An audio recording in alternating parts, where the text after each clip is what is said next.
There we go. Hello, everyone. Welcome. It's so wonderful. Hello.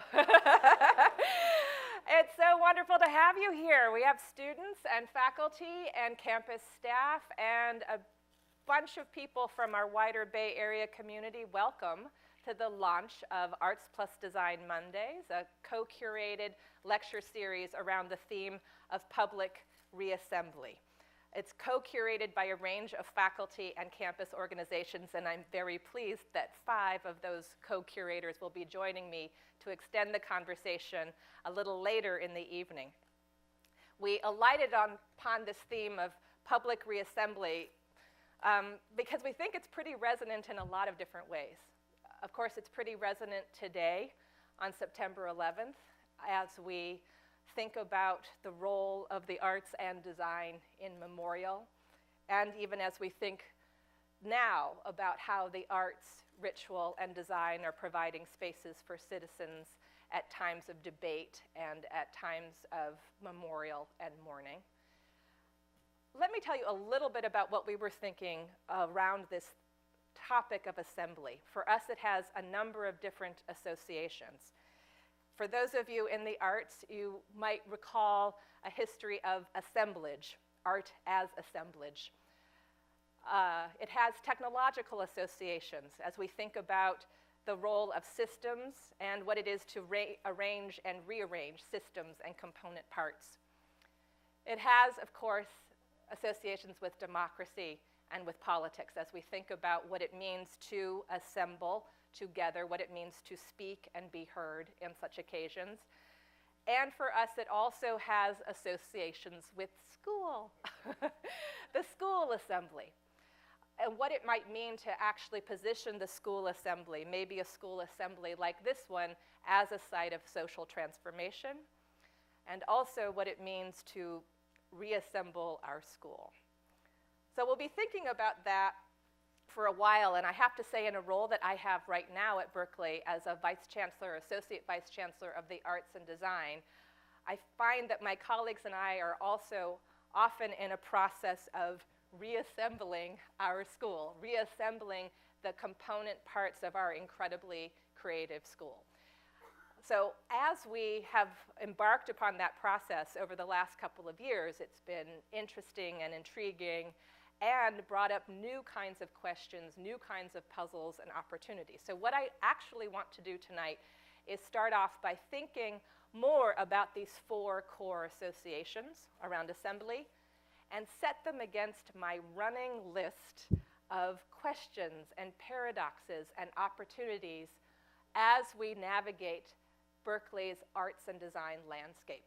So I'll be thinking about these 2 things simultaneously and hoping that you'll think with me. Okay, let's take the arts one first.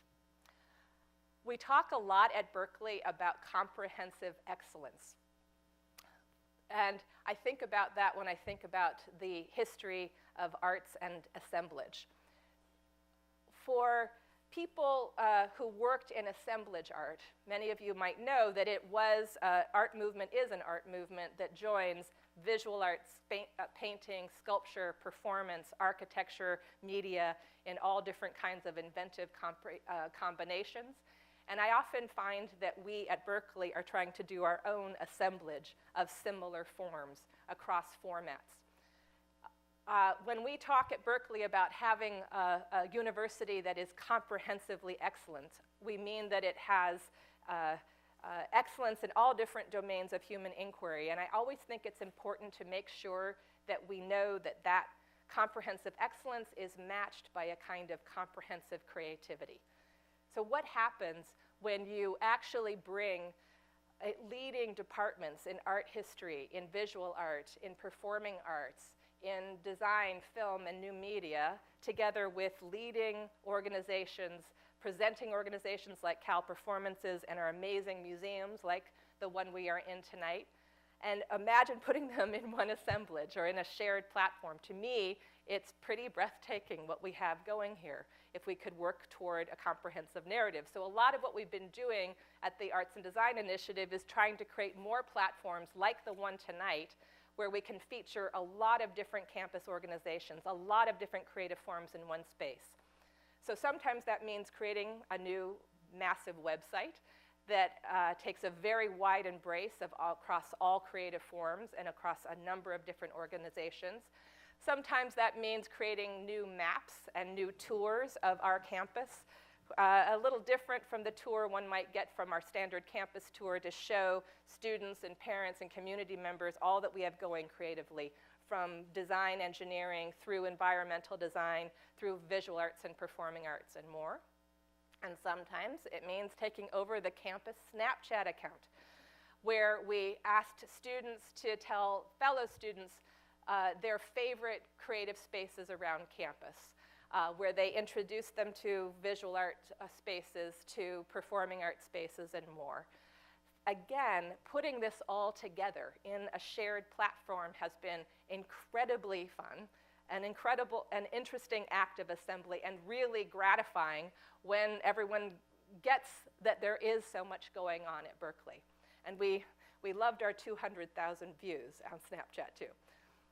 All right, so as we think about this incredible landscape, new paradoxes arise, especially since there's a lot of variety here.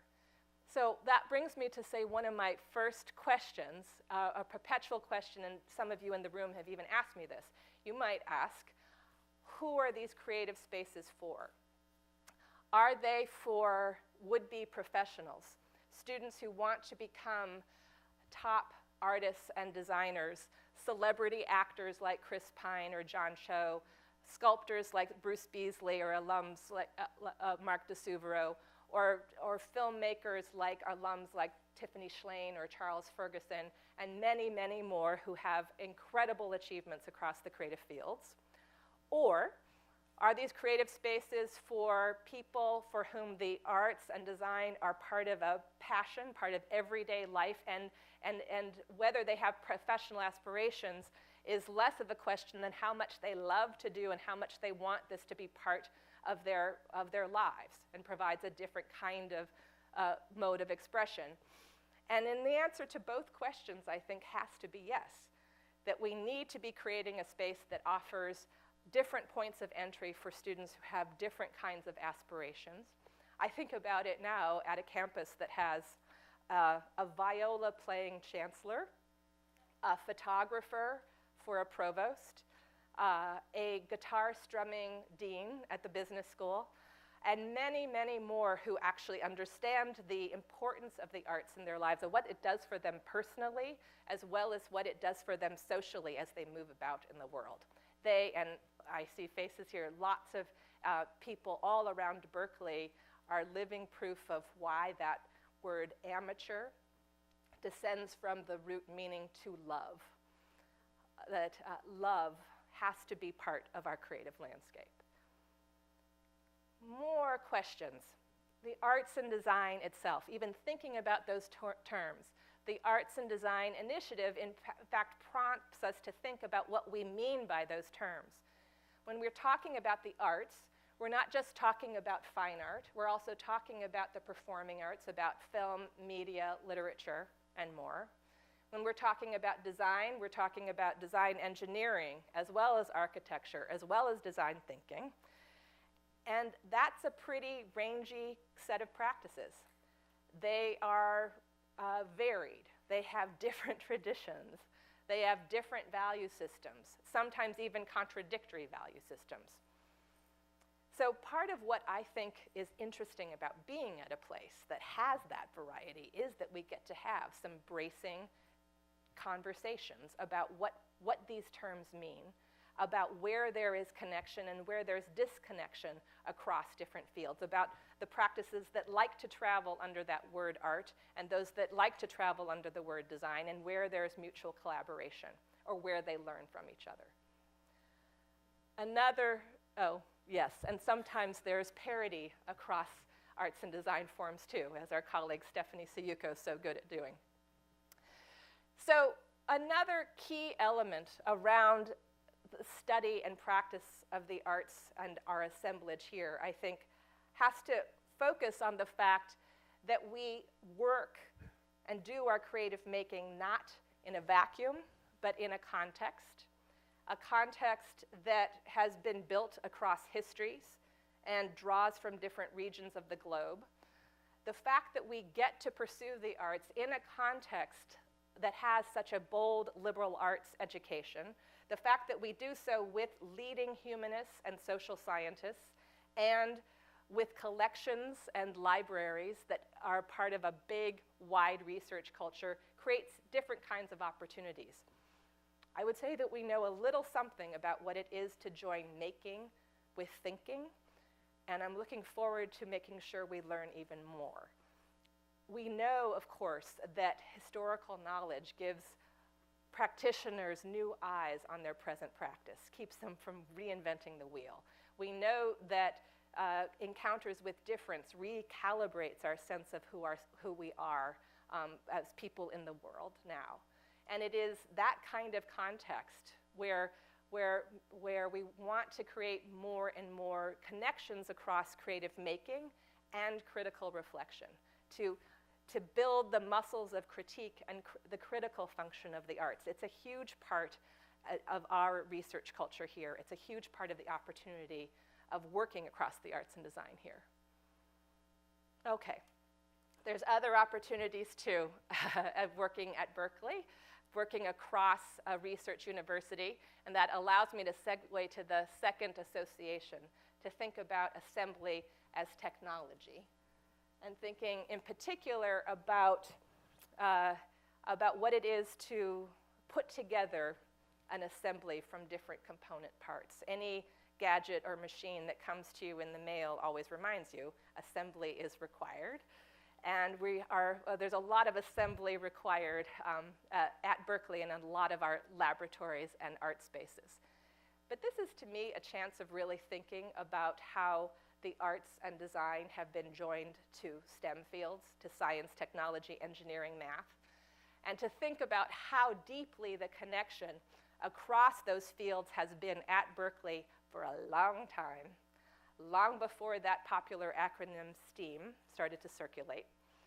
So let's recognize that about ourselves, about this deeper tradition of crossing two cultures. Let's also recognize that as our campus has alighted upon new discoveries, whether in robotics or whether in data sciences or climate science or nanoscience or neuroscience, that the artists and designers are often right there with them, working in labs, catalyzing new ideas for how to imagine prototypes and possibilities that spark new ideas for how humans and non-humans might live on a shared planet.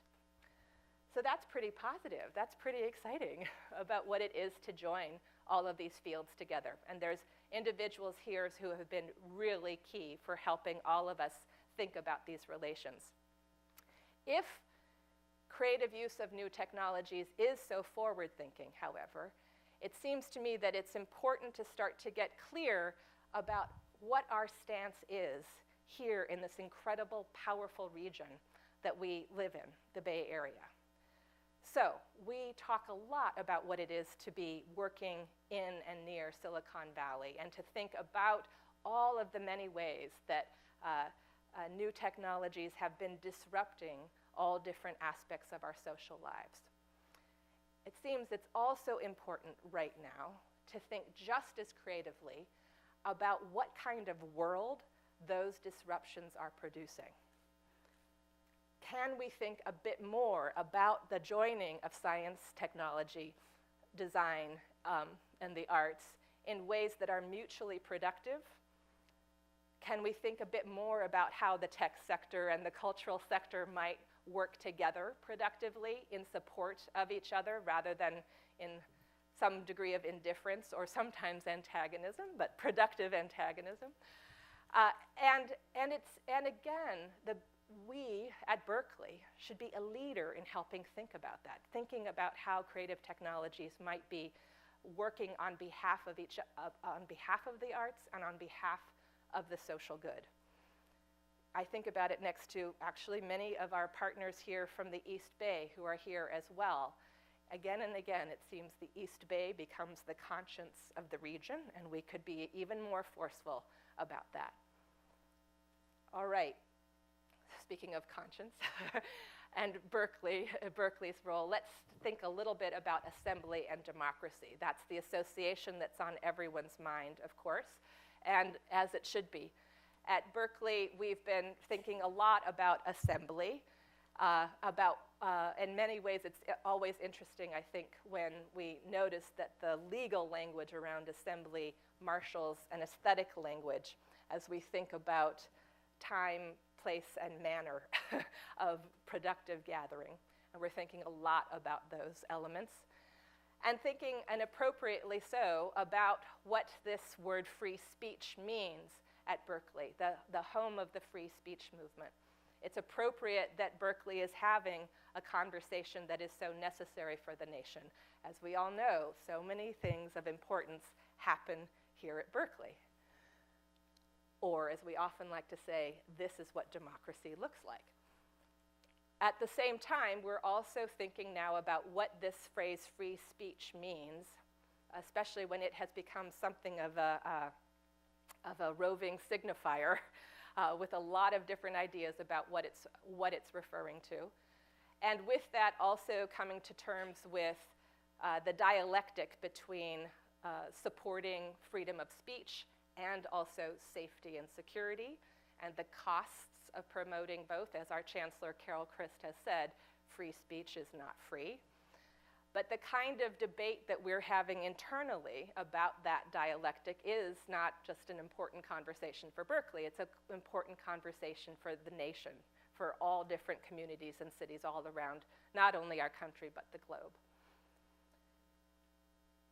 At the same time, as we think about the role of assembly and democracy, I also think it's really important to make sure that we notice that other types of assemblies sustain democratic life.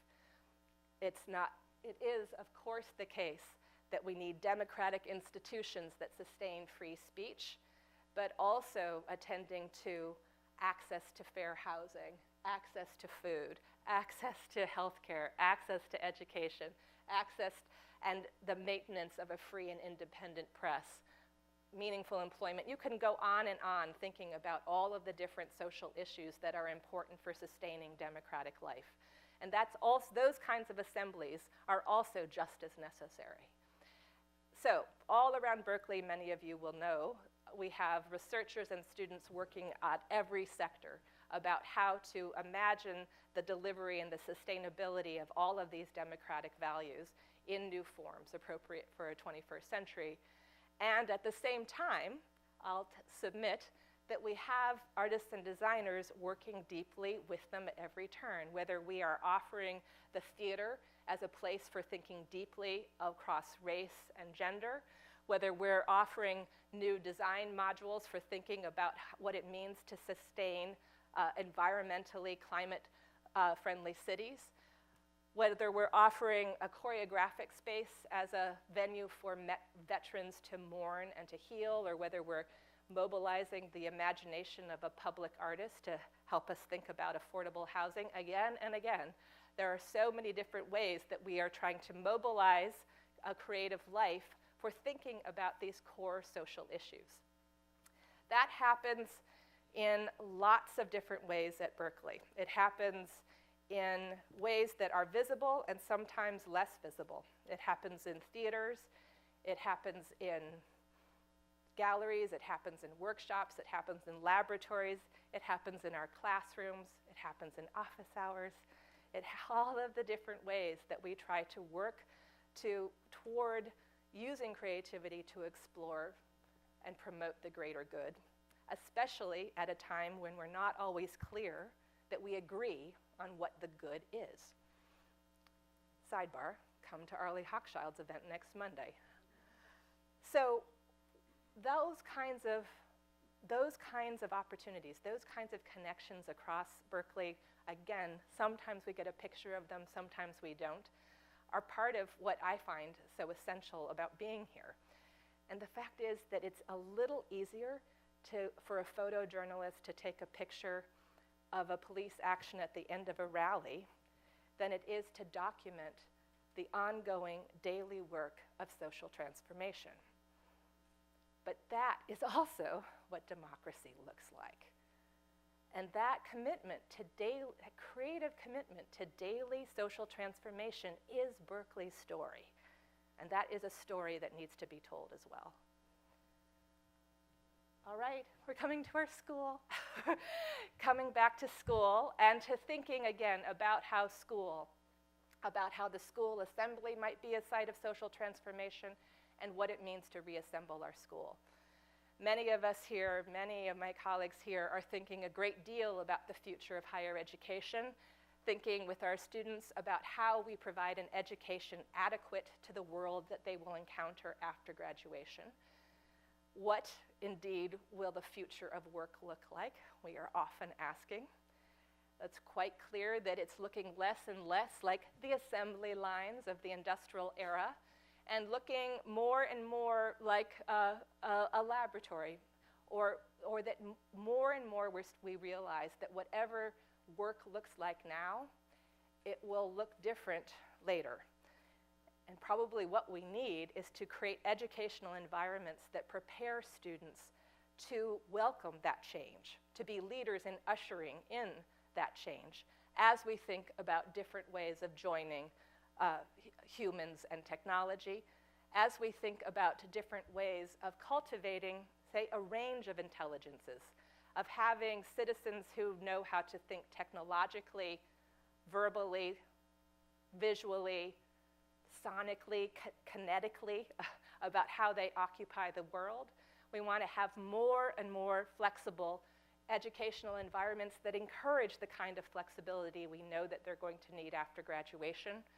We want them to be able to work across different kinds of platforms, to think about the relationship between and amongst digital and physical forms, to think about what online learning platforms and digital platforms are next to this sort of, I won't call it real, I'll call it the mediated environment of live exchange, of what it is when we all assemble in shared time and space, in public dialogue, to fabricate, to make, to do, to play together.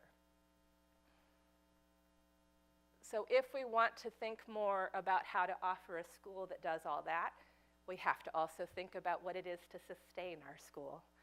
And it is no coincidence, it's no secret that the Arts and Design Initiative and so many other exciting initiatives on campus came about at a time when Berkeley was required to think about its budget model. It's been in the news almost as much as anything else.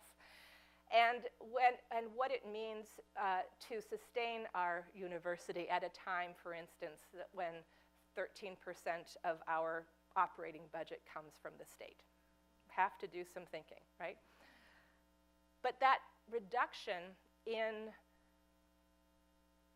public funds can't mean a reduction in public values. So for us as a community, we're constantly thinking about what it means to sustain this 150-year-old university that has sustained and continues to sustain us. So when I try to think about this from my patch in the world, I often find myself trying to use a kind of creative frame to see if we can activate a sense of that heritage and that sense of public promise of the flagship campus of the entire UC system that started here. Sometimes I think of our university as the public university as a big public art project. What if we thought about it that way?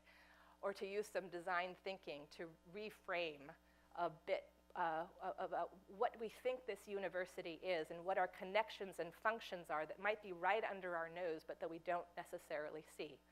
We might start to take an inventory of those functions and connections. So if we think a public art project, we are a historical landmark that also keeps time. We are also occasionally offer a vertical stage on which an aerial dance can be performed. We are an innovator and a social mobility machine. We are a renter and a landlord. We are an employer. We are a neighbor. We are a way of cutting from North to South Berkeley for finding a shortcut. We are a public park. We are a public library. For many, some in this room, our central function might be as a sports center. For others, it might be as a performing arts center. For others, the central connection that they have with Berkeley is in the summer camps we offer for their kids, or their tutoring programs, or our after-school programs. And for still others, we're a large, big, free public program for senior citizens and not so senior citizens who are lifelong learners and come and hang with us all the time. So we are happy and enthused and formed by all of those connections. What does it mean to make those visible? Even as Carol Christ says, we recognize that they are not free. So I am most interested always in elevating our creative culture so that we can ensure the vitality of this institution and the vitality of all of the worlds that it touches. So thank you for assembling here at Berkeley. Let's continue to assemble. Let's continue to reassemble Berkeley together.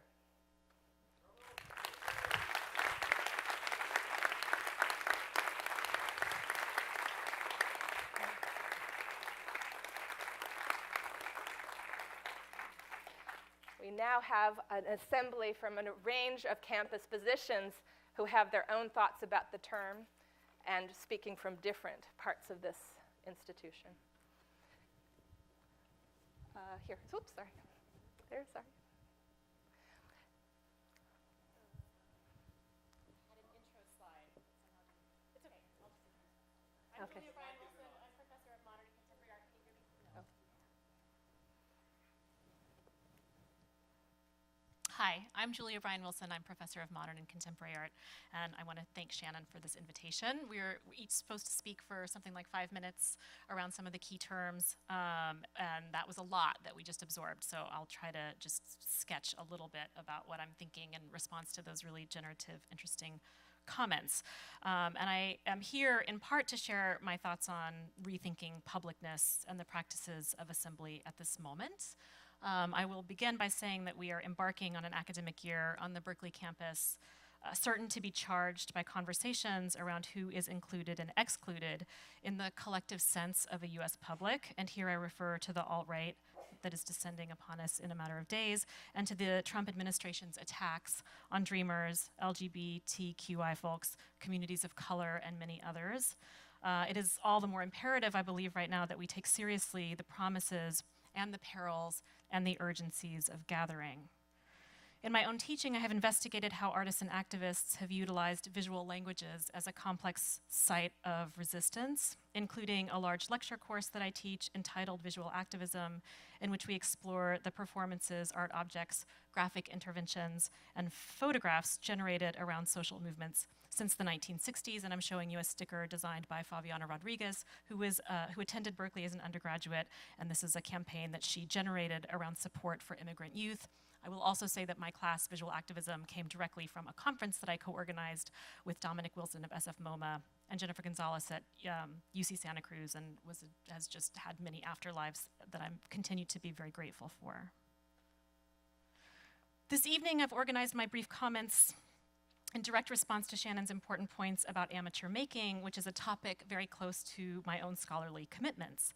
As the newly appointed director of the Arts Research Center, I am convening a conference on March 9th entitled Amateurism Across the Arts, which will explore self-taught, vernacular, do-it-yourself, popular, and user-generated production in architecture, literature, the visual arts, and new media, to explore how the lines between high and low are constantly and invigoratingly trespassed. Though amateur is often taken as an insult, we are thinking of it as an outgrowth of critical investment and pleasure, as well as a direct result of the scrappy resourcefulness generated in times of survival and through circumstances of necessity. Especially of interest to me are the alternative or non-institutionalized economic systems of distribution that frequently attend such forms of hobby or non-fine art making. And what I'm showing here is a display of Cartonera Books, a political and artistic publishing movement that began in Argentina in 2003 in the wake of the financial crisis, in which poetry and fiction are published on salvaged pieces of recycled cardboard. So this was a democratization of literature through a mechanism of alternative circulation. Along with academic talks on subjects such as the cartoneras in Argentina, a talk on digital piracy and fandom, Iranian street art after 1979, and informal housing projects in Brazil, we will feature an undergraduate hip-hop dance performance from one of our many self-organized dance troupes that practice in non-classroom spaces around campus, such as parking lots, which are the kind of new commons of UC Berkeley, the parking lot in the evening, when the cars are all going home, as a way to highlight some of the extraordinary amateur activity that goes on at Berkeley involving students of all kinds. And in the months leading up to the conference, we are hosting a series of DIY fashion and showing workshops with local artist Angie Wilson, where our undergraduates and graduates can deconstruct and imaginatively reconstruct garments. These will be modeled by their makers during a live fashion show as part of the March symposium. So I'm trying to integrate theory and practice in the form of the conference itself, and I am inviting you all now to please join me then. I want to turn now to thinking about questions of amateur making next to questions of public assembly in light of this very potent date. And here I refer to another September 11th, which was the date of General Pinochet's violent military coup against the democratically elected socialist president Salvador Allende in Chile on September 11th, 1973. In my newly published book, Fray, Art and Textile Politics, I interlace instances of fine art and hobby textile making, and one chapter concerns the small, anonymous, burlap-backed appliques known as arpilleras that were hand-sewn by Chilean women during Pinochet's dictatorship, in part to publicize the horrors of his regime. And this one, as you see, has a kind of motif of imprisonment with eyes, crying eyes behind bars and hands in chains. It's one of the more enigmatic arpilleras narrative arpilleras, and you can see that the texture of the burlap has been left raw, an intentional formal choice in which the rough texture ramifies into a political meaning about deprivation and hardship. I discuss not only what these objects might mean and how they look, but also how they were made, including an assembly line method of fabrication. Oh no, where did it go? There was one more slide. It's disappeared. It was an image of women making arpilleras in a kind of assembly line fashion. And somehow it didn't make it in here. That's fine.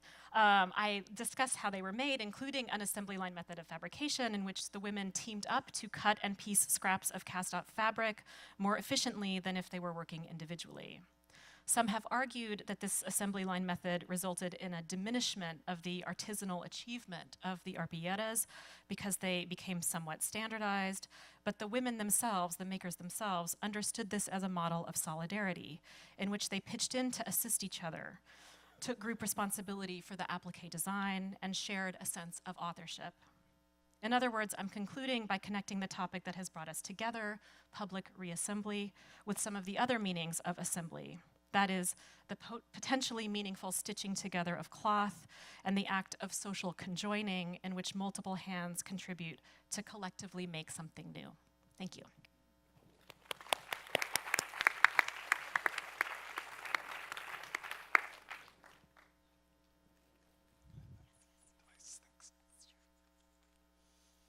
Thanks, Julia. That was amazing and a tough act to follow. I'm Nicholas de Monchaux.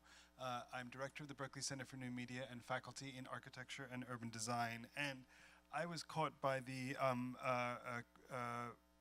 in the need. I've been thinking a lot about free speech because we are organizing an event around the effect of new media on free speech on October 5th. There's flyers for it outside. It's called Reply All, Free Speech in the Age of Social Media. And it's an attempt not to be both more specific about the content of what's happening in our campus and in our nation and even world, to be more specific through narrowing, as we academics also do, but also to step back and understand and recognize how without the transformative effects of new media on political and social discourse and interaction, very little of our current crisis and conversation would be happening. So that's October 5th, and we are also delighted as part of our Art, Technology, and Culture lecture series, which Ken Goldberg, seated to my left, founded, and the Center for New Media has helped run for the last decade to join in Arts and Design Mondays. So our next lecture in that series is Frank Foer's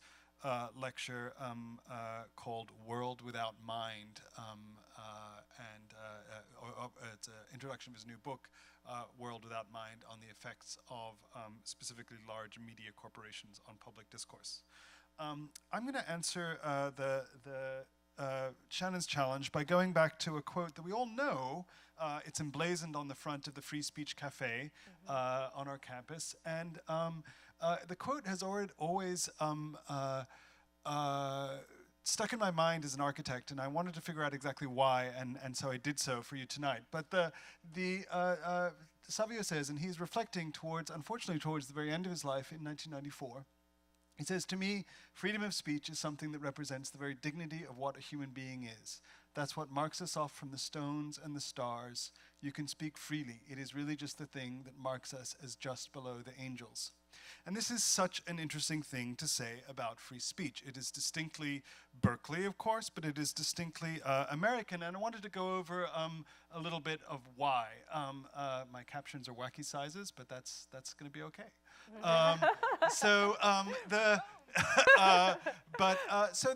The really interesting thing about reckoning free speech to the angels is it goes to a fundamental distinction between public space in the New World, where we are, and in the old world of Europe when it developed. And specifically, this is when Savio says that free speech relates us to the angels, he's talking about an idea of sacredness, of a connection, as an architect would say, in section, up and down to the divine. And that is embedded in our language when we look at a building like the Pantheon, which is a temple, or the word temple means literally to cut off, or sacred has the same root, sekare, to cut something off from the world and make it a special or sacred place connected more to the heavens and the angels than to the world around it. And the word in Roman times for the space in front of the temple where everyday life took place was literally called the profane, or the profane space, the space that was by definition not sacred, in which everyday life took place. And in an era before communications media, you literally had to go in front of the temple where everybody was to meet people and negotiate business. And the word for this public business, res publica, the business that took place in public in front of the temple, is also, of course, the root of our own word republic. So, so inside, sacred, and profane, outside. So the sort of this idea of a kind of relationship of the sacred vertically and the rest of the world horizontally is embedded also profoundly in the root of all of our Abrahamic religions, including Islam, in which classically Jerusalem was seen as the center of a flat, a conceptually flat, nobody actually thought the world was flat, but of a conceptually flat world in which now the great mosque on top of the Dome of the Rock represented literally the navel of the world from which our connection to the divine came. It was also the rock on which Abraham bound Isaac, and the rock from which Muhammad ascended into heaven. So in 1630, when the Puritan John Winthrop sailed with a group of colonists on the ship Arabella, he famously proclaimed that their new colony in Boston would be as a city on a hill. But for something, but he wasn't talking about the hill of heights. He was actually talking about the form of government which the Puritans sought to introduce in this land, in which a mechanism that had traditionally in British society since the Magna Carta served as a check on sacred or royal prerogative. The commons would be elevated to the center of public life. And this was so important to the mechanism of the new colony that a space was carved out of the city that would both represent the commons, this civic ideal, and be a common land. Now, in 1670, some will tell you the wealthy members of the colony started grazing their cattle too much on the public land, and this has come down to us as the crisis of the commons. But actually, the citizens of Boston, it turned out at the time, negotiated this very well. Asked the wealthy citizens to graze less, and what has come down to us is the crisis of the commons by those who would seek to suppress the communitarian thread of American history. Wasn't much of a crisis at all. The crisis of the commons, I would argue, was a crisis of a course of exclusion until 1670. All citizens of Boston were not allowed to graze or take part in the commons. And of course, for the entire history of the commons as a form of government in Boston up until it was dissolved in 1822, women were excluded, people of color. This was not of course, it was not a commons for everyone. And yet it was a common form of government. This is the Boston Common at its height in the early 19th century as a place for public meeting and literally the place in which the Republic was made. When Boston moved to a centralized form of government in 1822, after a crisis in public finance, the commons became something else. It became a picturesque landscape. It became something from which public activity and sheep were both excluded. And it became the engine for the great process of gentrification that happened in the Back Bay of the city in the late 19th and early 20th century, an object to be admired but not participated in. Of course, great cities, though, throughout time, and I would argue Boston started its decline in the middle of the 19th century, have figured out ways to create that public space. I love this Pissarro painting of the great global capital of 19th century Paris because it shows what a soft common space the street was. There's people walking in the middle of the street, there's carriages on the sidewalk, there's not the kind of division and striation that we have in our public space in contemporary American life. It's worth coming back to the Boston Common because we can also see in it the effect of new technology and new forms of media on public life. In the case of the American city in the 20th century, the great corrosive media was the car. And in the middle of the 20th century, all of Boston Common was excavated and a parking lot was put underneath it. And that's why there are no trees on the center of the Boston Common today. And it's really lost the sense of itself as a place where you can actually be, even if you wanted to be, because it's an empty grass space in the center of the city performing an image of public space without actually being it. Of course, this is the quote that is heading up our ATC series this semester. As Jane Jacobs pointed out, Jane Jacobs started her life as an architecture critic and ended up becoming an urban theorist on her way to figuring out what was wrong with a lot of architecture she was being asked to review. But she wrote, cities have the capability of providing something for everybody only because and only when they are created by everybody. And so, let's see, is this going to play? Oh, we can turn down that.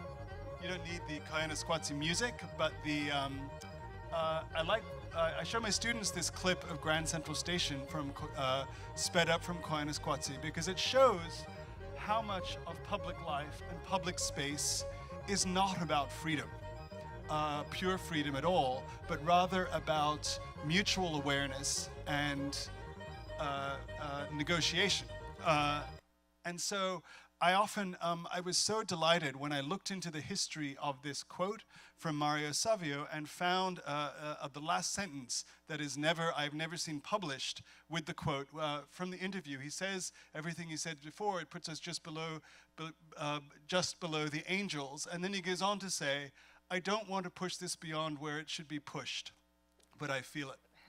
And so in the sentence, in that last sentence, there's a fundamental understanding, even on Savio's part, that public space and public discourse is a shared enterprise. And a shared enterprise involves inherently an awareness and respect for the others we share that space with. I think that is the true spirit on which this very special sacred role of public space plays in our public life and public history in this country. I know it's what we're trying to create at the university, as Shannon so eloquently explained, and I think it's what we have to work towards even in the space we create together for each other on Monday evenings.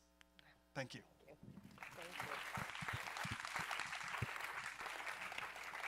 Well, thank you, Nicholas, and and Julia for making this extremely difficult for me to go after you. I think they did a beautiful job encapsulating giving you samples and like mini amazing lecturettes on topics that are extremely relevant to what Shannon is talking about.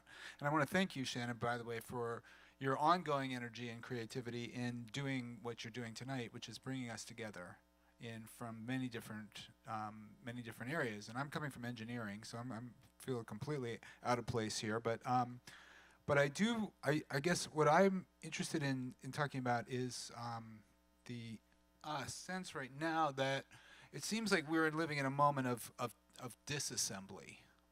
And it's not just things falling apart, but they're actually taking them apart.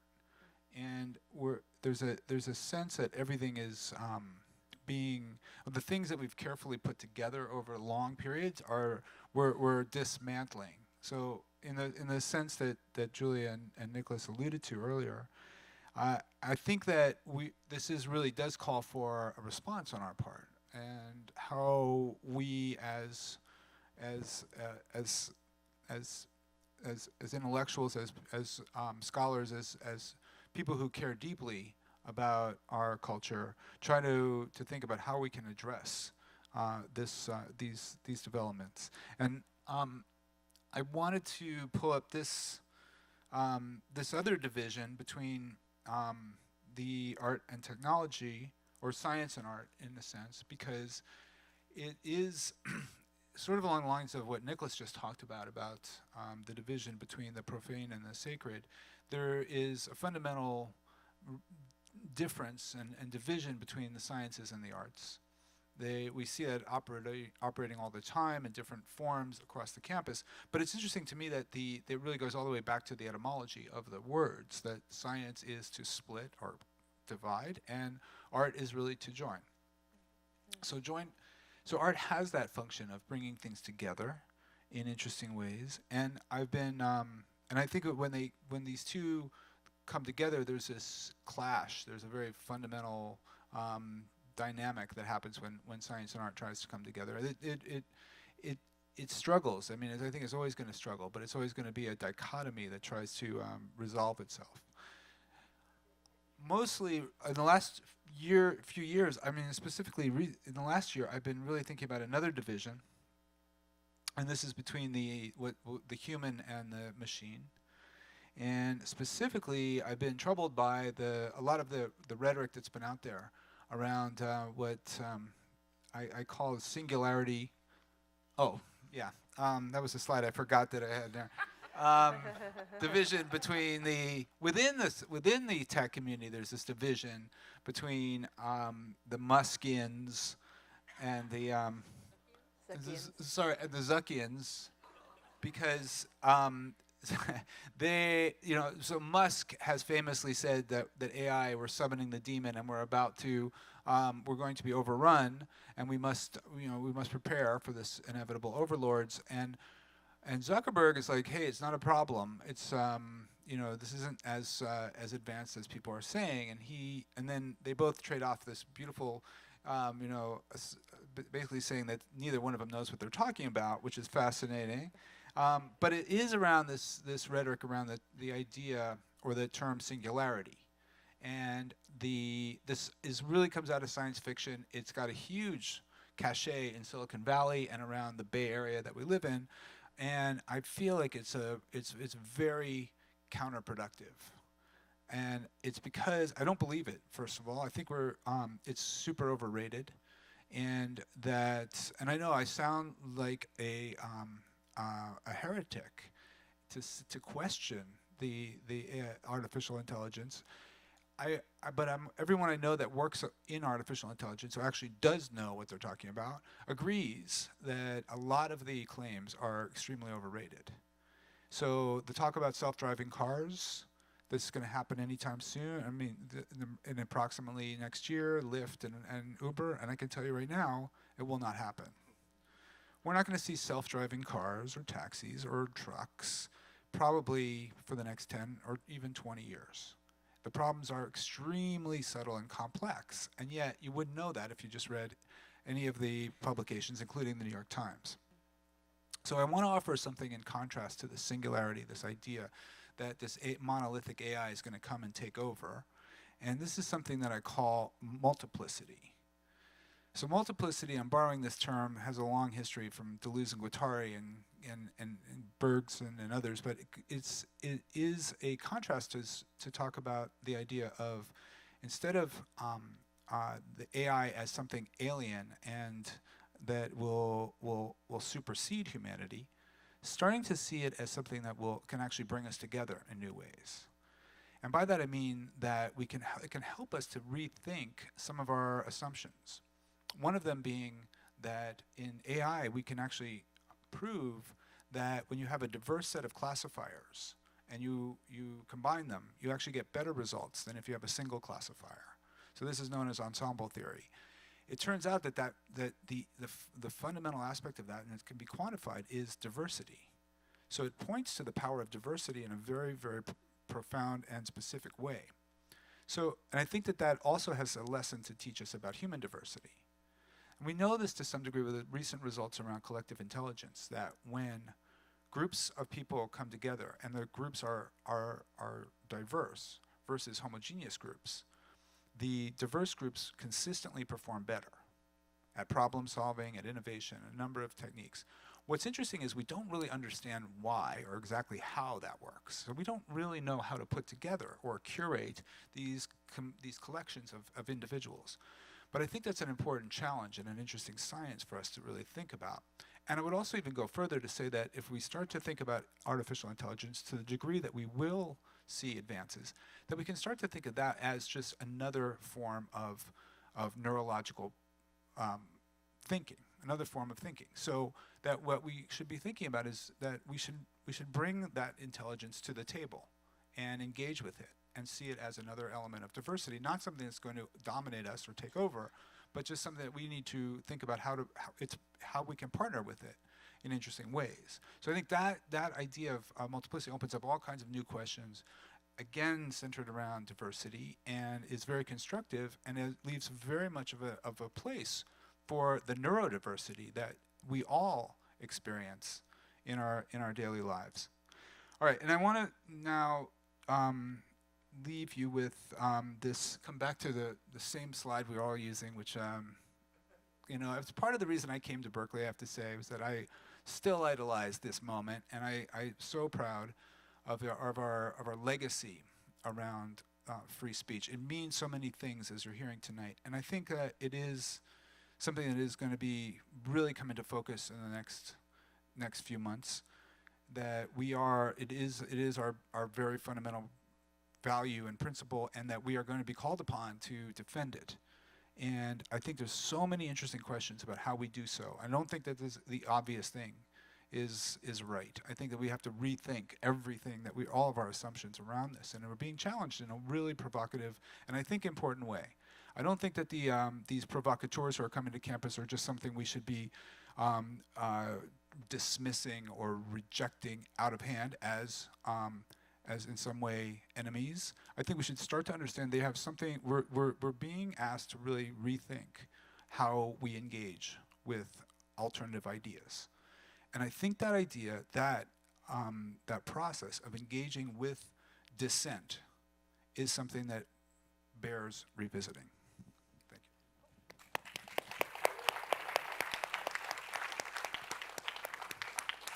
you. I was joking with Nicholas earlier that I think I'm the one who doesn't have slides because I'm an English professor, and so what I do is I begin with a passage that I'm going to then read closely. All different intelligences. I know. Shannon, be careful because the passage was written by you. So Shannon has asked me to reflect on public reassembly from the perspective of cultural knowledge, that is, longer traditions of cultural and artistic life. So Shannon, if you don't mind, I'm going to quote the language from the prompt because I want to kind of burrow into its terms. It is essential to continue, Shannon writes, to argue for the role of the humanities in ensuring we have deep historical and cross-cultural knowledge of many forms and traditions. Berkeley's cultural wealth across our departments, our libraries, and research museums ensures this deep engagement with philosophical, historical, and global traditions of cultural expression, end of quote. So my initial response to that paragraph was not so fast. Talk of Berkeley's cultural wealth puts me in mind of a kind of safe deposit box. And the language of deep historical knowledge and deep engagement suggests solid foundations to this enterprise when the situation on the ground in the humanities is much more precarious and vulnerable. So I think it would be intellectually promising and bracingly clarifying of what's at stake to speak from the perspective, which is what I want to do here, of the humanities and the sense of our vulnerability. So here we might want to sort of disarticulate assembly from reassembly. I think it matters when you're talking about assembly, maybe understood as Shannon so kind of beautifully and eloquently laid out, as a kind of right to assemble, that is assembly as a core value of democracy, a first principle that one might feel an urgent need to recover and defend, versus reassembly understood as a work of reconstruction, recovery from a tragedy, or regrouping after a crisis. I think, and disassembly kind of is closely affiliated, right, with that sense of reassembly. So what do I mean by our vulnerability? I think it actually goes to what Ken was calling or labeling disassembly. Our vulnerability, the marginal position of the humanities vis-a-vis other areas of knowledge that are more lucrative and closer to power. Our current crisis in the humanities, that is that a crisis of having to articulate a positive vision for humanistic thought in the face of growing skepticism as to its value. And then lastly, and this is kind of also pointed to in the disassembly and the pending events of this week, the language of critique that appears to have been appropriated in our national politics. So what was once the language of our classrooms, I'm not sure what it means now, right? What the phrase identity politics means now, what the phrase political correctness means now, given the bratty provocations of Milo Yiannopoulos.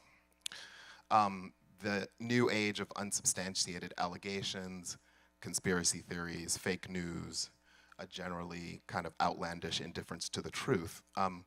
Bruno Latour kind of pointed to the problem of like the way in which our sort of social constructionist critique of truth has been kind of appropriated, right, by climate deniers.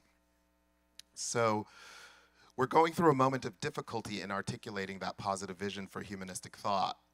In my particular case, or in my particular discipline in English, that is the problem of articulating the task of literature and therefore of critics of literature. So kind of what I've been sort of working on of late, or the kind of critical question that's kind of animated my thinking a lot of late, is the place of critique itself, the ethos of critique, the habits of thought that we tend to call or label critique. Reassembly might involve reflecting once again about certain specific habits of left critique, possibly unlearning the deep-seated protocols of our profession. So what are the habits and protocols that I'm thinking about that might warrant kind of reassembly or rethinking? I think actually one of them has to do with the idea of the humanities as a repository of cultural wealth and of deep historical knowledge. This is, I think, an understanding of the literary disciplines as a discipline of technological expertise, much along the lines of the social sciences. I read this great book this summer by this young scholar in the English department at Yale, Joseph North. It's a brilliant book with a kind of dud of a title. Literary Criticism, A Concise History. Not, whatever. Think about the title. It's a really smart book, though, because he argues that essentially in the 20th century, and again, this is interesting to me, I'm trying to make it interesting to you, that in the 20th century, there was a split in literary studies between those who treated the study of literature as a means by which to analyze the culture. That was the work of literary scholars, and then those who treated literature as an opportunity to intervene in the culture, and those people he called literary critics. So literary criticism was a kind of aesthetic education. He associates this with I.A. Richards. It's a kind of attempt to enrich by way of literature and culture, cultivating new ranges of sensibility, new modes of subjectivity, new capacities for experience, using literature as the means to do that. So the study of literature at the university for him was to intervene in the culture as a whole. He argues that actually that project was sort of superseded, to say the least. That the sort of historicist, contextualist scholarship won out. So that now we read works of literature because we want to produce knowledge about the cultural context in which those works were written and read. So that our work is essentially diagnostic. And, just consider the fact that, I mean, this is kind of odd. I'm in an English department, a department of national literature, where pretty much all of us have positions in a historical field. You teach 19th century American literature. You teach the Renaissance. Right, like it's all historical and contextual. And it's odd because when you think of it, most people, when they read a work of literature, aren't trying to figure out something about the culture that prevailed at the time when the work was written. They're just trying to have an aesthetic experience in the present. And that sort of second project in the academy, we don't actually have a way of addressing it because criticism is kind of, the work of criticism or the work of reading literature to intervene in the culture does no longer, in essence, has a sort of place in the university. So we retreated, so speculation number one for me, I guess I could have put this up on a slide, but whatever, I'm gonna make you listen to me. We've retreated from the critical project of intervening in the culture back toward the project of analyzing the culture. Speculation, is it too late for us to reverse that trend? So that would be my first question. The second has to do with critique, and some of us, whatever, considering kind of when we got our training, we know this idea of literary critique or theoretical critique as having a very specialized knowledge. Critique's kind of automatic distrust of institutions has often left it marginal, so that the ideas of critique are taken seriously when sort of sequestered in the ivory tower.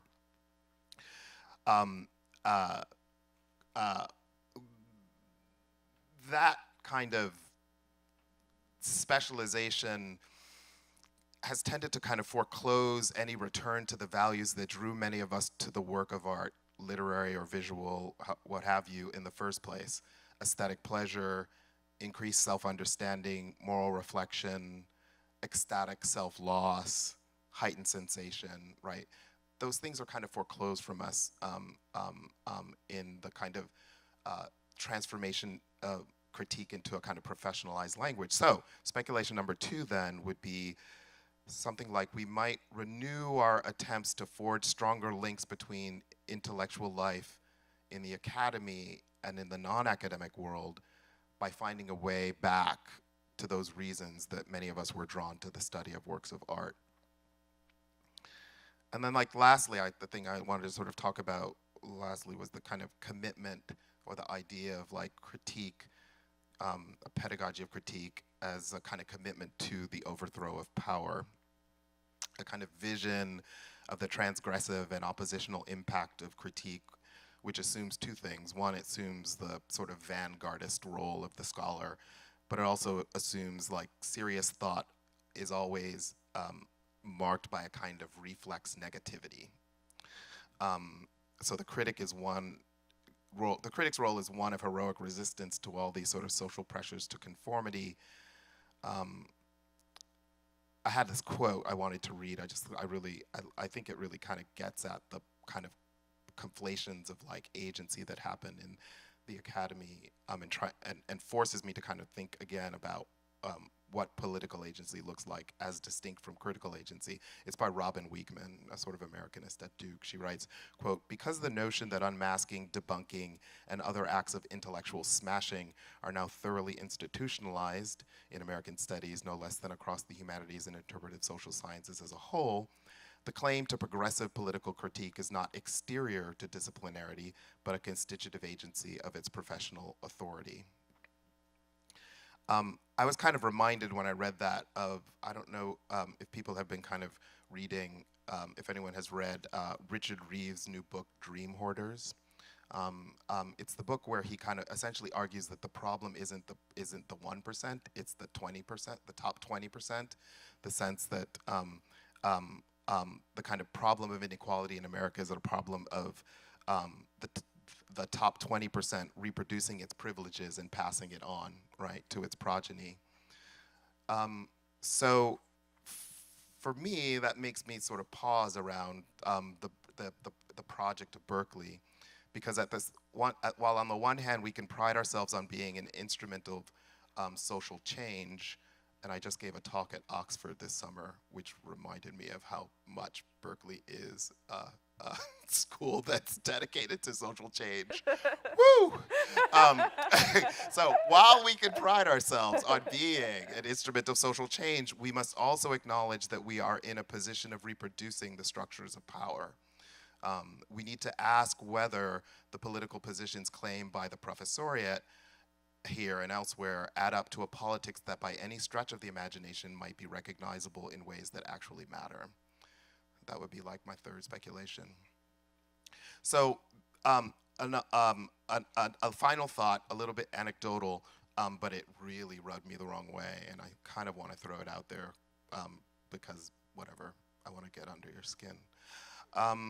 At my alma mater, the University of Pennsylvania, the university is in a bit of a kerfuffle at the moment over an editorial that was written by a Penn professor, Amy Wax, that was an argument for a return to bourgeois values.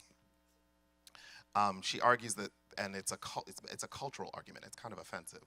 She argues that some cultures embrace bourgeois values more than others. She wrote this with Larry Alexander, who teaches at the University of San Diego. And so Wax and Alexander write of what they call a bourgeois cultural script, and this is their language, which the upper middle class still largely observes, but now hesitates to preach. So what are those bourgeois values they're talking about? Being neighborly, civic mindedness, and being charitable, not using bad language, respecting authority, eschewing substance abuse and crime. Those are quotes. Now this is the key. Academics, like other members of the upper middle class, live by these values, they argue, for the most part. But in that sense, academics are, and this was Wax's defense of the piece, she said, in this sense, academics are, quote, living the 50s and preaching the 60s, end of quote. I really felt the sting of that line. I really felt the sting of that line, but I take it seriously. Do you know what I mean? Because I identify with it. Yeah. So I want to know, like, how do I respond to that? Living the 50s and preaching the 60s. Right? It's just like, gets under your skin if you're a professor. So the question then is, like, does it remain a tenable project to, on the one hand, protect this category of cultural knowledge, cultivating powers of discernment in our students and veneration for works of literature and works of art on the one hand, and encouraging resistance to the social pressures toward conformity on the other? Like, is that still a tenable project for us as a professor? Is this a project in need of reassembly? Thanks.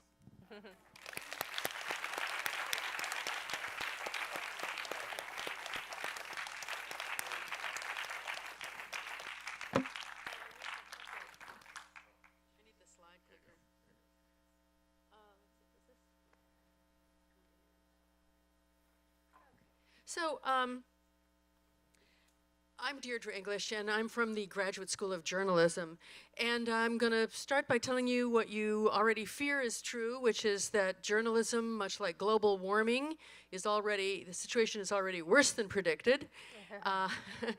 But there may still be hope. We at the journalism school have been drastically disassembled. Journalism has been completely upended by technology. And I just came from a day-long conference that we had with our advisory board and with discussions with people like Joanne Wallace, the CEO of KQED, and Dean Baquet, the executive editor of the New York Times, talking about how they are trying to react to the impact of technology on their newsrooms, and they are really running. In many cases, they told us that it's our graduates who are helping bring them into the digital future. And so this is a situation in which, you know, the elders of the American newsroom are realizing that millennials are getting the vast majority of their news through social media on their smartphones, as we all know. A year ago, people were saying that the future of news is mobile and social. Now it's mobile, social, and visual, and very soon it will be all those things and virtual and augmented reality, all in your pocket. So this is happening, this vast overturning of the way in which we produce and consume the news is happening against the backdrop of the complete destruction of the economic model of journalism. Today, because of that, there are about half as many journalists as there were before the tech-driven collapse of the newspaper industry. What happened were that small and mid-sized newspapers in all of our little towns and medium-sized cities and in the South and in rural areas, they all went out of business. And I talked to a top network anchor at this conference this weekend. He confirmed my hunch that I've discussed with Shannon before, that this breakdown helps account for why the mainstream media completely missed the Trump phenomenon. There simply are too few reporters, and too few reporters in rural areas and in the South and in small and medium-sized cities. The food chain that fed the coastal elite media, if you want to call them that, I think it's fair, was broken.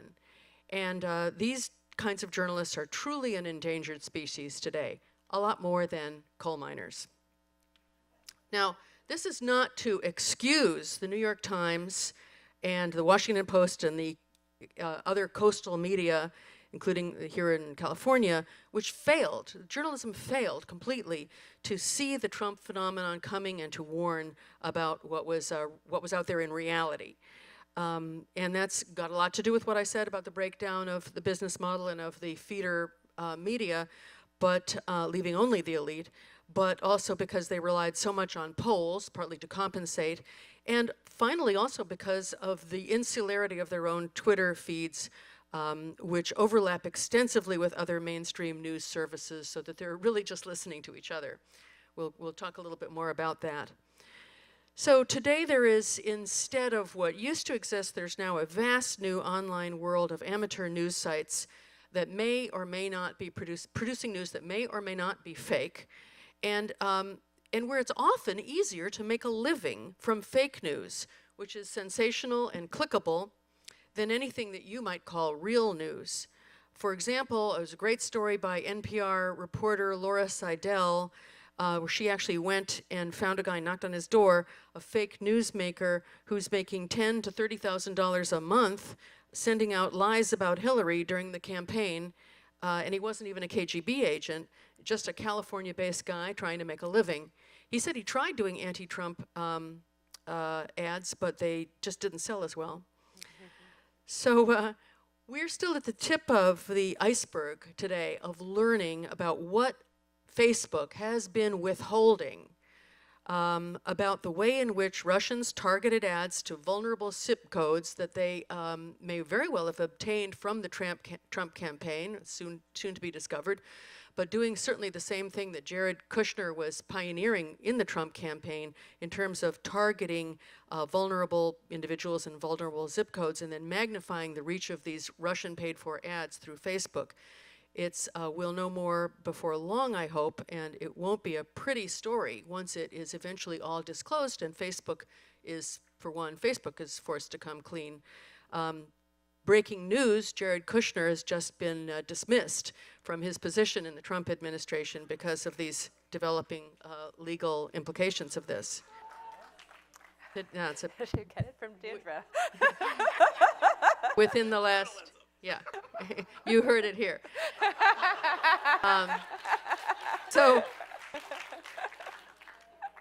But take no great comfort. As Steve Bannon, that great sage of the media, observed only yesterday, I don't think that Trump needs the Washington Post and the New York Times and CBS News. And I don't believe he thinks that they're looking out for what's in his best interest, okay? So this is the same guy who called the press the enemy of the people. Yeah, the mainstream media is not looking out for this guy's best interest, okay? Yeah, right. They have some obligation to what is historically anomalous, to point that out, what's a larger context, and to not just furthering the president's agenda. They have to try to be ethical, factual, and truthful. So what's happening at the Graduate School of Journalism? Well, we're running as fast as we can, in an atmosphere where we're training people to go into an industry that's disassembling before their eyes and where the mainstream media is hoping that they're going to save it. So we're going as quickly as we can. We're grabbing the visual media, and we're training people to try to be both responsible, ethical journalists, always subject to debate about how you define that, and also to be adept at new technological methods of production and distribution. We're all over design thinking and artful presentations, and our students are successfully getting published and winning awards for tremendous work. For example, winning an Emmy last year for a New York Times op doc about the Syrian refugees, and many other examples here. I invite you to look at our website, and I also want to assure you that we have not forgotten to continue to appreciate the classic values of journalism, documentary photography. We have a wonderful gallery at the J School and in the halls, so that it's really accessible, and I really hope you'll all just drop in any time. This is a history of social photography that's up right now. We consistently win the Dorothea Lange Award for the best photography on the campus. And we haven't forgotten to continue to do deep investigative reporting. We now have a contract with Amazon to produce investigative documentaries. And we also continue to teach elegant writing, and our students get published in all kinds of places with their narrative and investigative writing. We're now teaching undergraduates because we realize that the citizen journalism is an essential part of the future. We have to be paying more attention to amateurs and not just professionals. The pro-am relationship is going to be what journalism is about in the future, and we need to train people who are not professionals to also be ethical journalists and to be allied with us. And we're also now have now branched into teaching, having professional development workshops, which are also revenue generating.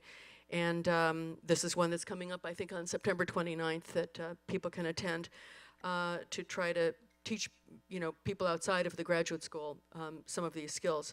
So, we're very well aware that technology has got both incredibly positive aspects for us as well as negative ones, and both to a revolutionary level of intensity. So we are mindful of the negative, and we're looking forward to the conversation that Nicholas will be having here with Franklin Foer, and we're co-sponsoring that on September 25th. His title is now I've forgotten it. Without Mind. World Without Mind, which is and it's about it's a frontal assault on what big tech is doing to journalism and to our minds. So I hope to see you all here that night. That's going to be a good evening. So I want to end on a slide that I hope will alarm you. I got this from Dave Pell when he spoke here last spring, that shows you a little bit about what's happening to us as a nation in this new media landscape. This is a graph of the Twitter filter bubbles. And it shows that journalists on Twitter are in an information bubble that rarely includes Trump supporters. So do you see the flashing white part of this? Those are basically mainstream journalists. And they're constantly interacting with the sort of banana-shaped yellow part, which were Hillary voters. And then do you see that big red starburst? Those are Trump followers. And you don't see much blinking there. That is a viral fireball of propaganda that is in which the Trump supporters rarely have any connection. They never tweet anything that's in the mainstream media. They only tweet to each other. They have no connection to the rest of the media universe. And they're huge and red and angry. So this is a viral fireball of propaganda that is now breaking down the immune system of responsible discourse and democracy. So this is, I think, a critical situation and caused by technology, curable by technology. We shall see. Thank you.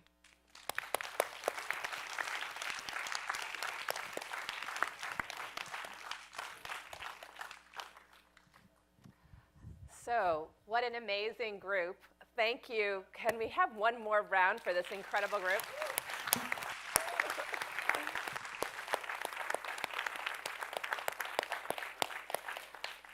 Coming at these topics from all different angles, a lot of really similar overlapping themes also with different nuances. I wonder if there's some questions or comments on the floor, if anybody's been burning that you want to address to anyone up here. Oh, yeah, and while we're doing that, Julia will ask someone a question up here while we get a microphone to someone. Julia? Shannon, do you want to point, or?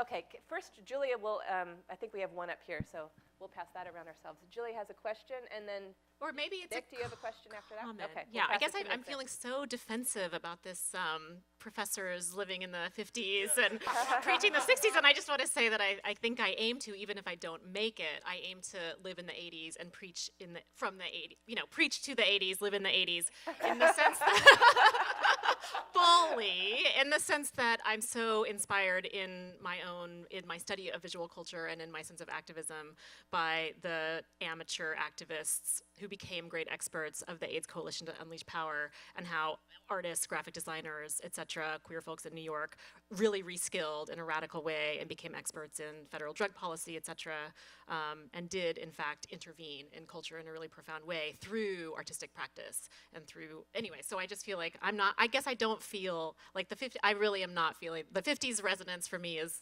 fairly distant, but the 80s is still several decades in the past, so I did have to speak back to, and this is such a I am trained in visual analysis. This is a very mystifying graphic to me in lots of ways, but as you said, alarming. Thank you. Question here? Okay, Nick, and then if you have a question, can you put your hand up so we'll know to find you next? Yeah. First off, I hope teachers don't teach in the 50s, because I love academia, and as an Indian person, you weren't allowed to immigrate to the U.S. During the 50s, so that would have been a problem. Or 100 people could, so it was kind of a problem, at least until the 60s when they changed that. But beyond that, I'm a graduate student in the School of Journalism, which I love, and I'm so glad that there's somebody on the panel from the J School. And I'm just curious about your ideas on objectivity in journalism going forward and what it means to be objective, because in some ways, looking at this, to me, it seems like if you do not reveal your political persuasion or ideology, you can kind of give it the mask of being objective and saying like, well, no, I actually analyzed these facts and sort of came to this conclusion. So you don't have that outward sign that allows you to sort of know that you're checking your own bias. You're able to sort of insulate yourself and stay within that shape that you, the banana shape, I guess, and not have to interact with other people, because you can just pick the people you find and say, again, I was objective, I've never voted, I've never stated a political opinion, but if you did identify and say, look, I am a leftist, maybe you would have to go further outside of yourself to report and talk to other individuals. So I'm just curious about what your views are on objectivity, I guess, in journalism going forward. It's a huge topic, but I'll just say very briefly, there's a big difference between propaganda and bias. So it's one thing to have a transparent, disclosed bias and still be using absolutely verifiable facts. And propaganda involves the intentional misuse of facts, or an intention to deceive by with the misuse of facts. So so does fake news. So that's how I would define it. So you can have a left bias and still be using absolutely factual material and be transparent about your bias, and you can do that on the right as well. And that's different from manipulating in an irresponsible way, manipulating the facts. So now, what are facts is going to be a whole other discussion. So Relates to the humanities yeah, question. and I'd be happy to have it, but I don't want to take more time. Great. Other questions? Here? This one right there? Oh, there, good, okay. And then maybe we'll go up there next. Oh, okay, great. Hi. Number one and number two. I think you're number one. Hello. My name is Malika. I'm a doctoral student in African Diaspora Studies with the DE in New Media. And I guess I want to hear some more cross conversations. I think being a humanities student with the designated emphasis in new media, I feel both kind of this crisis of cynicism and vulnerability faced with kind of a like techno-optimism. And I don't know what to make of that myself, like as a student. And I'm wondering if like some of you people on the stage could like talk across each other and kind of take up those themes and see what might come of it. I'll just start saying one tiny little thing and then transfer to Stephen, because I gave myself 10 points in 20 minutes, and every one of those points could have taken up an hour. And the question of the humanities and the role of the humanities and the role of critique, to me that was the toughest topic to narrow for tonight. And I didn't stick with cultural knowledge, I brought in critique ultimately. But it really is actually, it goes to the, what I think you heard in Stephen's commentary, that the role of the humanities actually is this elaborated function, and the depth with which even Stephen's comments had to unfold for us to get to some really great gems. And the tolerance and willingness to go deeply like that feels like part of why humanistic investigation feels so precarious and why it feels negative, et cetera. When it comes to, say, techno-optimism, I have to say, for me, as somebody who's leading an arts and design initiative, having observed about 20 or 30 arts and design initiatives at other universities, so many of them, one after another, seemed to eclipse the humanities, not actually incorporating, finding some sort of alternative that would be optimistic. And what I really want to foreground and really want to work with my colleagues on is how we really articulate that the necessity of doing that, of staying complex, and staying optimistic and complex. So I'll just say that that's part of where I was coming from, that there might be the projection of optimism on arts and design to save without necessarily getting really deeply into the deep humanistic questions. Stephen, do you want to say more to that? That was so good. Yeah, Nicholas. I was hoping. I mean, I so appreciated what you said, Stephen. I have to say, I found that incredibly rich, and I think, one of the pleasures and curses of the major scholarly work I did before I before I got here, which was a history fabric-related of the Apollo spacesuit. We spent a lot of time in the 50s in archives, and I read so many successive issues of Life magazine that I would like leave the library and wonder why people weren't wearing hats. It's like you get this like but I have to say, so again, because you got under my skin with that, I think that the 50s were an amazing time, and how they've come down to us is very different from how they were. And the 50s, in the 50s, the 60s was created in places like the university, and also a lot of places that weren't the university, but spaces of resistance and alternative practice and alternative culture that were allowed to, that pushed their way into public life slowly and steadily, and what we saw as a kind of a sea change was actually the result of a very decided effort, which came from the fact, resistance in the 50s. What I found so inspiring was that it was about coming out of a war and coming out of a time of great crisis and great sacrifice and injustice and all of the things that represented, and holding true to the notion that sacrifice should not have been made in vain for all the things that war was ostensibly for, but did not actually come to all the populations. And I think we saw the result of that. So that's my, like, you know,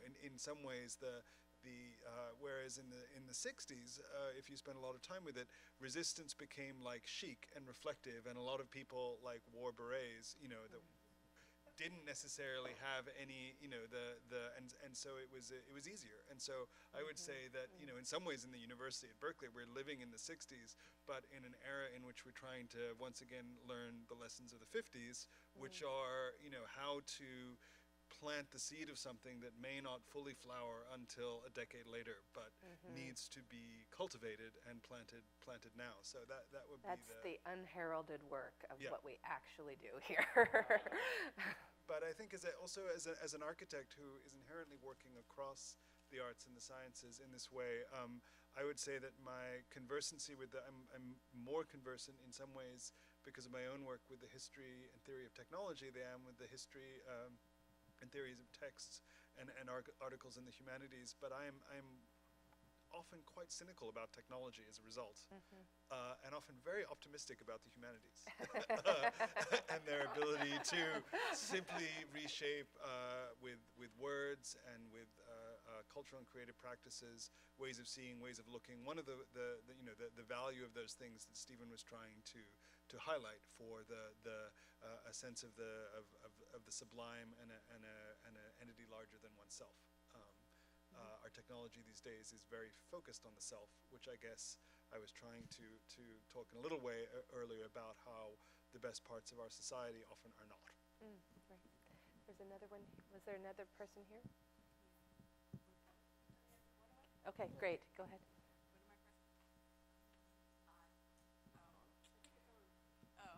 Is it on? Oh yeah, it is on. My name is Jessica. I'm an MFA at CCA. This graphic speaks volumes. For me, I just think about the complete disconnect of, like, you know, the neo-Nazis to the non-bigots of the world, and the reality of art as this amazing tool, as this change maker, right? And, you know, as an artist, you know, UC Berkeley, CCA, these institutions that produce scholars and amazing artists and those who really want to affect positive change. And I'm just thinking, like, how do we do that? Because oftentimes, I mean, really in this amazing, powerful lecture hall, we're very much preaching to the choir, right? We're preaching to the choir. And how do you affect change when we're continuously preaching to the choir? Because according to this graphic, those that we want to listen aren't listening. I hope I'm not getting off topic. Again, you created this graphic, right? I did not create this graphic. This graphic is from MIT. Oh, well, you know. Okay, well, there. I'm sorry. Oh, are you still continuing? Oh, well, no, I guess again, I'm just thinking about, again, just, you know, as an academic, as an artist, so on and so forth, and usually wanting to create that change and the reality of, you know, preaching to your own community, and after a while, that preaching is like, and then socially engaged art and the importance of that. Absolutely, absolutely. And there's definitely individuals here who are working, I'm looking at Lindsay right there, who are working on trying to think about how community art practices and social art practices can cross different political divides. And I do invite you to come next Monday when Arlie Hochschild will be really talking deeply about those issues. I think one other thing to note is something that's happened at our own university, even at UC Berkeley, is that you could say students who come from, if not red states, red counties throughout the state of California, or who do come from red states, are coming out, and what happens, even if they disagree or agree with their families, to be allowed to actually start to have a more complex conversation than perhaps we've encouraged them to have. And that's been happening, at least for me, in classroom after classroom, where it's kind of like, yeah, that's what happens in my family. Your family too? That there is more heterogeneity here. There's probably more heterogeneity here than we know. Yeah. And so even starting amongst the so-called converted, it might be even a place to start to jigger. Yeah. So I share your reactions to this, but I want to actually, I think as we're trying to do here is involve some self-critique, which I think is very much in order. I want to critique this figure here because I don't really, I don't like it. I think it's potentially very deceptive, and it's because it's purporting to characterize a network in a metric space, in a three-dimensional space. And so a huge number of decisions were made by, even if they're so wonderful at the Media Lab. Sorry, those geniuses there who are never to be questioned.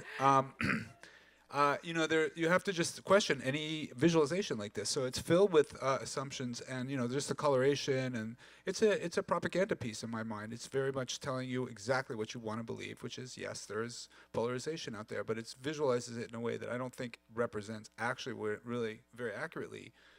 It represents something, but I'm skeptical about what it represents. So I think we should beware of these convenient visualizations that sort of reinforce what we already want to know. So I do think, though, there certainly is polarization on all levels, but I think it's very interesting that it's not so clearly that it's out there and we're here. Right. I think it's, as you're saying, it's very much entwined, and that we're also guilty and complicit in our own ways, and that's I think important for us to be thinking about and constantly questioning. So we should question every single assumption that we're making about the rhetoric that we're using and what we're reading, everything that we're talking about. Yeah. Let me respond.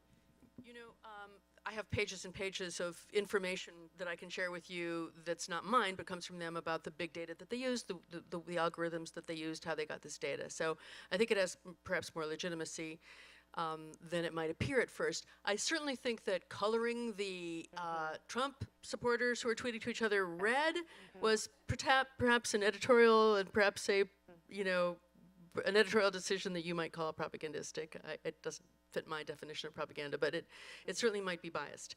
And so, but other than that, I think that perhaps you want to read some of the data that, the way that they describe exactly how their algorithms worked, and perhaps question it after you've seen that data. Okay, but I'm just going to push back right now because I'm going to say I can read that all day long, but I can still tell you that there's assumptions they made. I'll look at what they wrote, but I can say that to put that out there as though that is objective truth doesn't work for me, because I just know enough to know that if you take any set of data, you can manipulate it in a lot of different ways and present that, scale it along those axes in different ways. So I don't have to read exactly what they did to know that they did something. They manipulated. Okay, and then we'll get another question. But wouldn't you say that it is a trend, though? Well, I would say that this image should be seen as precisely what it is purporting to be versus what we would like it to be. It's a specific indication of the dynamics that happen on one form of network social media, an important form, an influential form, but there are certain dynamics to the Twitter platform where we tend to approach it seeking to find common community with people who share our beliefs. And so it's a bit of a QE, like, it's not the kind of big reveal of like, oh, look how polarized we are. It's look at the effects of one specific kind of media platform. There are others. I think this is why the importance of public space and physical and tangible interaction cannot possibly be underestimated. Most of Middle America faces a complete evaporation of public space, of space that is not devoted to commerce, that is shared, or even space that is devoted to commerce, that is shared.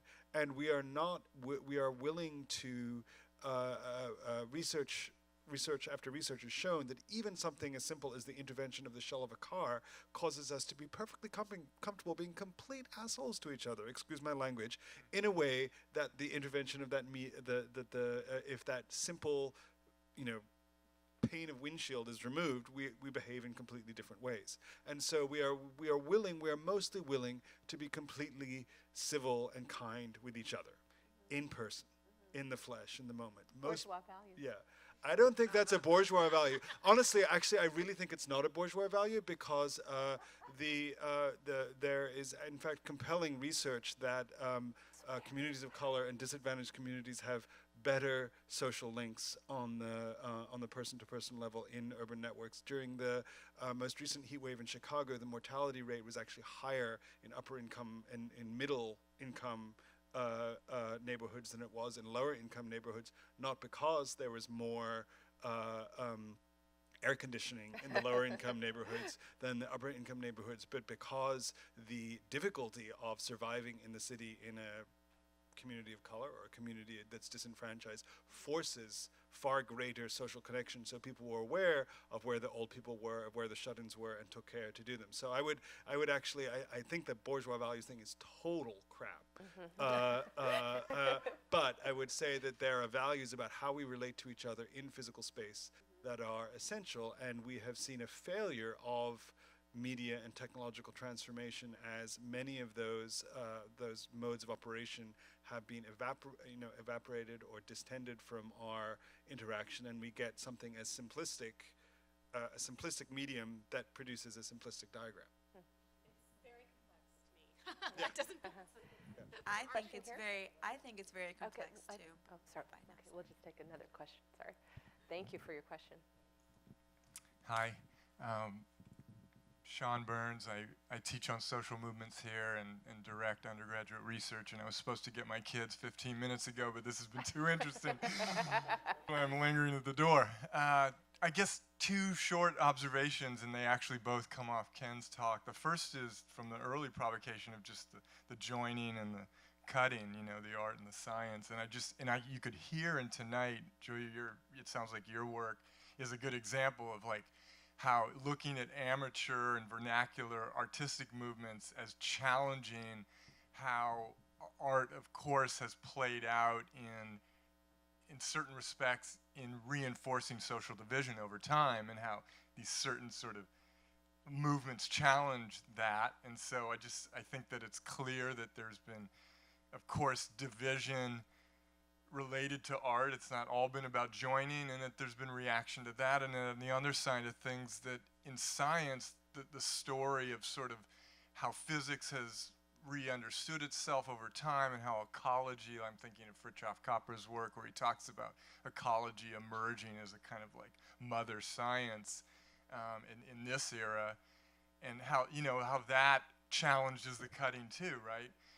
And then an observation about your closing provocation, which I so appreciate, where you're basically challenging us to really approach what's coming in more open ways than we might. And the invocations of free speech tonight were many, and when I've thought about that and studied that era a lot here, and at the end of the day, what is most compelling, I think, was ultimately most influential about that era, 64, 65 here, was that they reimagined education.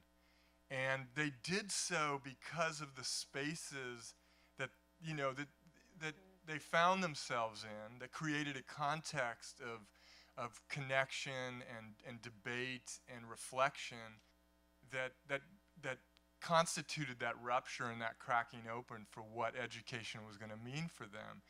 And you know, in that sense, I think it's like prophetical in a sense, the theme of tonight, to go back to Shannon's opening. I mean, assembly and what we should try to do to imagine new kinds of contexts of coming together this year.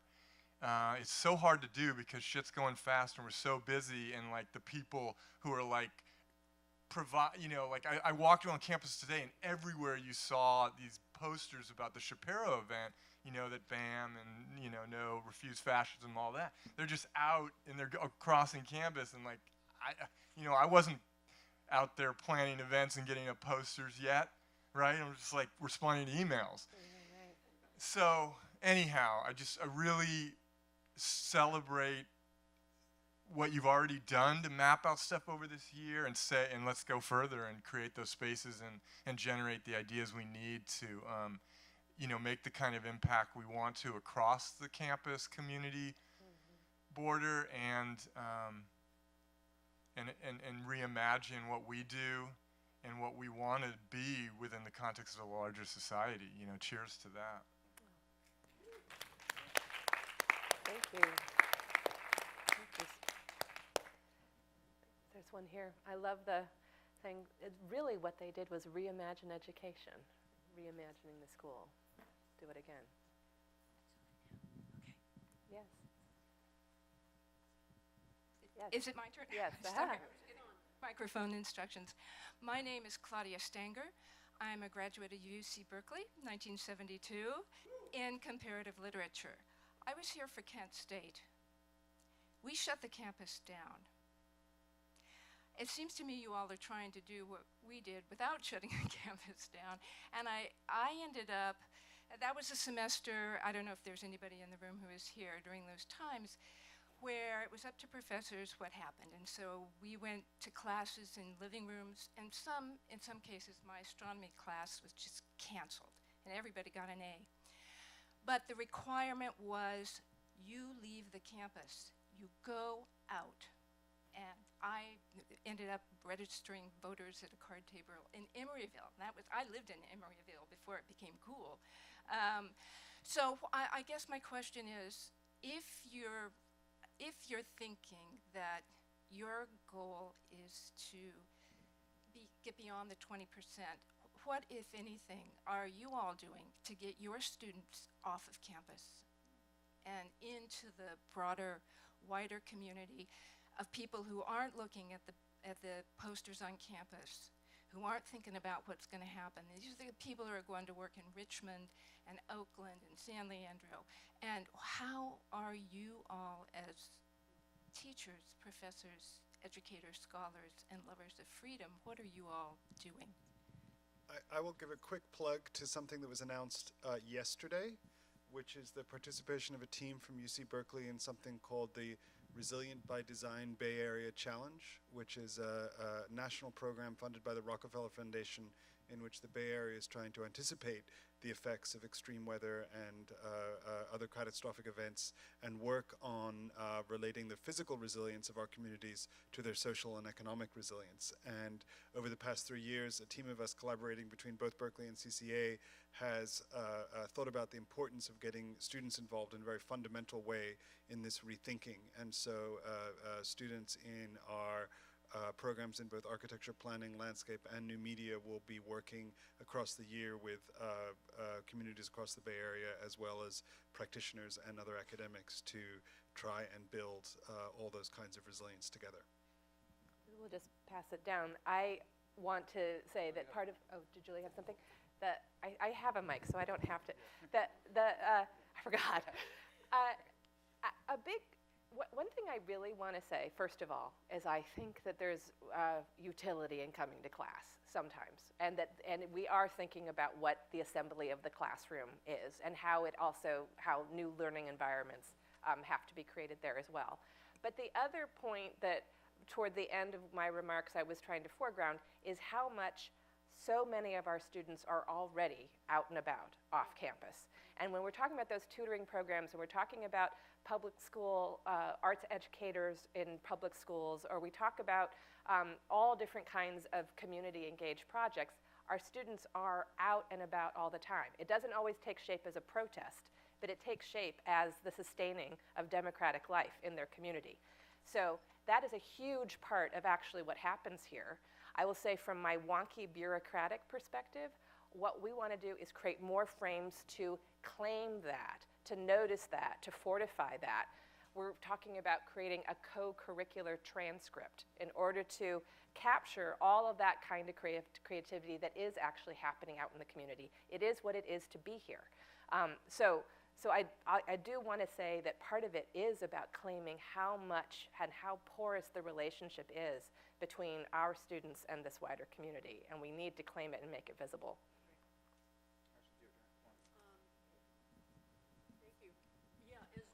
That is what our job is and what we train students to do, getting off campus and out reporting. And we have several, we've created a whole series of hyper-local media sites that report on Richmond, on Oakland. In fact, I know there's somebody in the audience here tonight who's a first-year student at the graduate school who's reporting on arts and culture in Oakland. That's her job, that's her work for being a graduate student. And they're traveling all over the world. They're doing international reporting. So we are all about being off campus. All right. Maybe do we have one last question? Okay, one last question. Hi, I'm No pressure. Nicole. I was a Berkeley student in 2012. I'm actually a former student of Julia's, so I hope you remember me. And I studied art history, but after I graduated from college, I started working in fundraising and arts fundraising. And a lot of the conversation right now that we're seeing, at least in the fundraising and development community, is that after the election especially, support for the arts, at least fiscally, in this context, is sort of taking a backseat to social justice, to free speech, to a lot of ideals that we are talking about already. So my question is kind of going back to the larger theme of this night with arts and design, is how do we, in any of your opinions really, how do we thread arts and design as sort of a unifying theme to help those larger causes? Absolutely. And I'd be curious to see, through the arts, through architecture, through technology, through English, through journalism, what do you guys think are the best practices to make that happen? For the moment, we have as our tagline, creativity for the greater good, in part because we absolutely want to refuse some notion that supporting the arts is not supporting the democratic life or the core values and the most important social issues. That doesn't necessarily mean it's instrumentalizing the arts as some sort of propaganda machine for any political position. It's partly about using the arts to create spaces for deliberation about what we don't agree with. But I guess I feel that that's the special sauce of Berkeley, of how much all of the people here and all of the constituencies that they represent are organizing cultural life, artistic life, reflection about artistic life and life and design and journalism for the greater good. I'll just say, that sounded, all right.